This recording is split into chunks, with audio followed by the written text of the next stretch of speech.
Assalamu alaikum wa rahmatullahi wa barakatuh. Bismillah ar-Rahman ar-Rahim. And welcome to a new episode of Ramadan in the Quran. I'm your host Abdulaziz Al-Hassan, and we're going to continue our trip through the interpretation of the ayat and verses of Ramadan in the Holy Quran.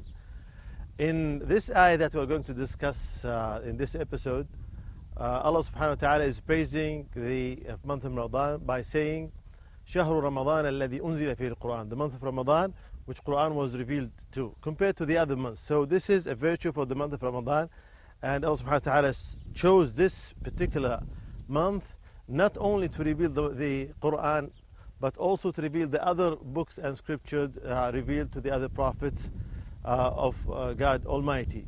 If we go back in history, and this is a relation in Imam Ahmad's book, he said that the books of Abraham were revealed on the first day of Ramadan. The Torah of Moses was revealed on the 4th of Ramadan. The Gospel of Jesus was revealed on the 14th of Ramadan and the 13th of Ramadan, and the Quran was revealed on the 24th of Ramadan. It could be the 24th day, and on the night is the 25th. We have other verses which talks about revealing the Quran in one night, like Surah Al-Qadr, إِنَّا أَنزَلْنَاهُ فِي لَيْلَةِ الْقَدْرِ. We have sent down the Quran in the night of the power. And in Surah Al-Dukhan, the chapter of smoke or Dukhan, God Almighty said, إِنَّا أَنزَلْنَاهُ فِي لَيْلَةٍ مُبَارَكَةٍ. We have sent it down in a blessed night, which is the Laylatul Qadr again. So how can we bring all of this together? Along with that, Rasulullah was receiving Quran most of his life after becoming a prophet. The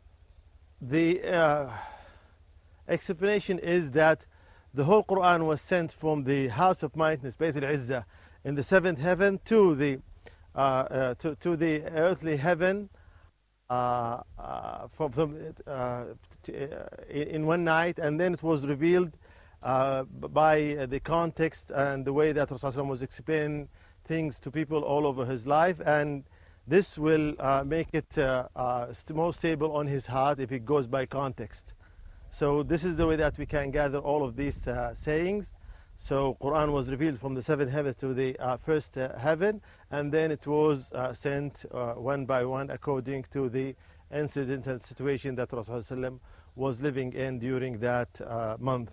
So again, this shows the importance of the month of Ramadan, and that's why Rasulullah was giving a very special attention to reading and reciting and reviewing Quran in the month of Ramadan. He did this with Jibreel alayhi salam each and every year. Every Ramadan, every year, he used to read Quran and review it totally with Jibreel.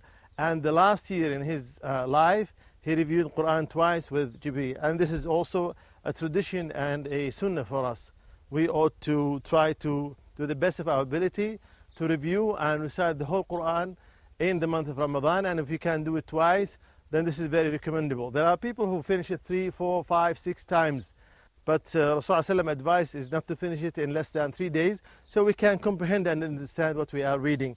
It might be also a little bit challenging or difficult for people who are not speaking Arabic, but it's a very good school, and it's a crash course for those people who want to learn more and more in Arabic and in the Quran. So we hope that Allah subhanahu wa ta'ala will make it possible for us to finish the whole Quran in the month of Ramadan, and do go and ascend, as Rasulullah mentioned and said about for those people who read and recite Quran in this life. He said, اقرأ وارتقي ورتل كما كنت ترتل في الدنيا. Read and ascend, this is in the hereafter, and recite the same way they used to recite in life.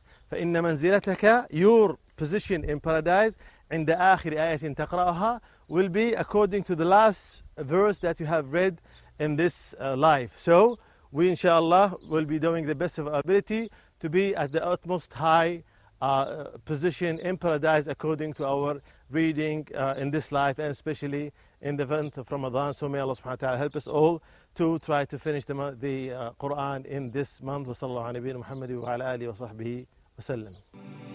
Oh